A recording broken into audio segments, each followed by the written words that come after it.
आज हम एक इम्पॉर्टेंट चीज डिस्कस करने जा रहे हैं। सबको पता है कंजुगेशन, हर वर्ब का 5 कंजुगेशन है, 3 नहीं। पहले इसको हम ध्यान देंगे। Every verb has 5 conjugation forms, not 3। Why not? Because if you want to make a verb into any form, whether it may be present participle or past participle, every participle is being made by the base form. इसको याद रखना है। हर participle का जो formation होता है, गठन होता है, वो बेस फॉर्म से होता है, प्रेजेंट पार्ट से कनेक्शन नहीं। तो अगर वर्ब का बेस फॉर्म ना हो कंजुगेशन में, तो आप पार्टिसिपल कैसे बनाएंगे, ये सवाल है। बहुत लोग कहते हैं वर्ब के 3 कंजुगेशन फॉर्म्स हैं, प्रेजेंट, पास्ट, पास्ट पार्टिसिपल। ये पूरा गलत चीज है। मेरा सवाल ये है कि अगर पास्ट पार्टिसिपल आपको बनाना है तो आप कैसे बनाएंगे, फॉर्मेशन कैसे होगा अगर बेस ना होगा। और एक सवाल, फाइनिट वर्ब इसमें 2 है, एक प्रेजेंट एक पास्ट। इसको हम फाइनिट वर्ब कहते हैं। ये हमेशा वर्ब सीरियल में सीरियल नंबर 1 में आएगा, सीक्वेंस में, याद रखना। In every sentence there should be a finite verb. It always comes in the serial number 1 of the verb sequence. Verb के सीरियल नंबर में 1 नंबर वर्ब जो है वो जरूर फाइनिट वर्ब होगा। वो आपको टेंस बताएगा और वो हमेशा प्रेजेंट या पास्ट कंजुगेशन फॉर्म से गया होगा। दुनिया में कोई ऐसा इंसान नहीं है कि वो बिन फाइनिट वर्ब के सेंटेंस बना दे, कोई नहीं। इस दोनों कंजुगेशन फॉर्म से एक वर्ब को लेना होगा और उसको वर्ब सीरियल में, सेंटेंस में 1 वर्ब सीरियल में रखना होगा, सीरियल नंबर 1 वर्ब सीरियल। इतना बात याद रहेगा। तो every sentence has a tense. हर सेंटेंस में टेंस है, बिन टेंस के सेंटेंस नहीं होता है। टेंस कौन बताएगा? Finite verb. फाइनिट वर्ब का सीरियल नंबर वर्ब में कहाँ होगा? सीरियल नंबर 1 में। वो जरूर प्रेजेंट या पास्ट कंजुगेशन से गया होगा। आप सिर्फ सीरियल नंबर 1 वर्ब को प्रेजेंट होगा तो पास्ट करेंगे, पास्ट होगा तो प्रेजेंट करेंगे, पूरे सेंटेंस का टेंस चेंज हो जाएगा, दूसरे कुछ होना नहीं। क्लियर?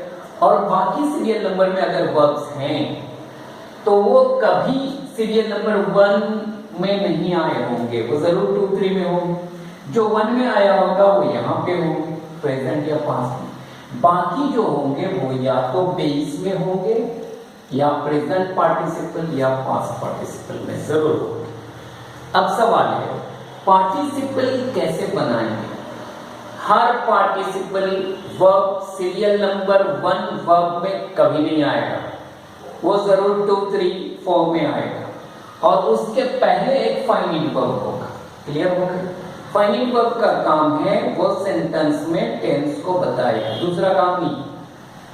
और उसमें हम कभी मोल्ड करेंगे, उसमें ऐड करेंगे, उसको तोड़ मरोड़ करेंगे, ऐसा कर नहीं सकते, छू नहीं सकते इसको। ये जैसा है वैसे ही है।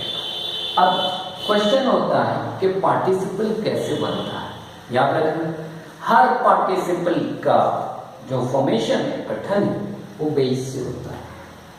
अगर बेस ना हो तो पार्टिसिपल नहीं होगा। क्यों?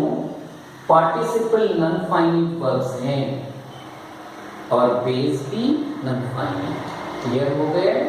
हर सेंटेंस में सीरियल नंबर 1 वो प्रेजेंट या पास्ट से गया होगा, वो फाइनिट होगा।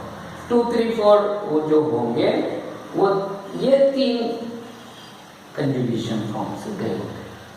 समझ में आ गए? पूरे क्लियर हो गए? तो हम आज ये समझे कि बेस फॉर्म से पार्टिसिपल का फॉर्मेशन होता है। जैसे ये पेई है, बेस, इसमें आईएनजी लगाया तो पेइंग हुआ। इसमें y हटा के i लगा के d बिठाया तो पेड हुआ। ये तीनों नॉन फाइनिट हैं, इससे कोई कनेक्शन नहीं है, देखने में दोनों एक हैं, पर ये पास्ट पार्टिसिपल का कनेक्शन पास्ट से बिल्कुल नहीं है। Why not? Because past is finite, past participle is non finite. Present is finite but present participle is not finite. Present and past always come in serial number 1 sequence of the verbs, but participles can't come in serial number 1 because they are non-finite verbs. They don't have any relation with present or past or finite. Clear? And they are always formed by the base form. समझ में आ गया? इतना बात याद रहेगा। हर participle एक non finite verb है, चाहे वो प्रेजेंट हो चाहे पास्ट हो। प्रेजेंट पार्टिसिपल का फॉर्मेशन कैसे होता है? नॉन फाइनिट वर्ब जिसको हम इंफिनिटिव्स भी कहते हैं, जिसको बेस फॉर्म कहते हैं, और इसमें आईएनजी यूज करें तो वो हो जाएगा प्रेजेंट पार्टिसिपल। इसमें एडीएन यूज करें तो पास्ट पार्टिसिपल। ठीक है? बी का वैसे ही, अगर बी हो उसका पास्ट वाज होता है, और बी का present participle present am is है, आर है। क्या हम एमिंग करते हैं? नहीं। तो बेस से आईएनजी होता है, याद रखना। अगर प्रेजेंट से होता तो यहां एमिंग और इजिंग होता। क्लियर हो गए? समझ में? एम इज फाइनिट वर्ब, पर बी फाइनिट वर्ब नहीं हो सकता। ये कभी सीरियल नंबर 1 में नहीं है। आई बी गोइंग नहीं होगा, आई एम गोइंग होता है, आई शैल बी होता है। नॉन फाइनिट वर्ब सेकंड में आई जो नॉन फाइनिट है, और इसमें ईएन भी था तो पास्ट पार्टिसिपल। तो आज हम सीखे कि हर पार्टिसिपल का फॉर्मेशन बेस से होता है, और बेस फॉर्म एक रूट फॉर्म हर वर्ब का होता है। एक्चुअल में कंजुगेशन फॉर्म 3 नहीं 5 हैं।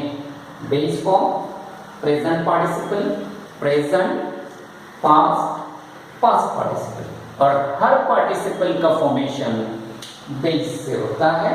इसमें 2 फाइनिट वर्ब्स हैं, प्रेजेंट, पास्ट, जो हर टेंस में वर्ब सीरियल में नंबर 1 में आते हैं, और बाकी 2, 3, 4 में कौन आएगा? Non finite verb. वो कहाँ होंगे? बेस में, या प्रेजेंट पार्टिसिपल में, या पास्ट पार्टिसिपल। धन्यवाद।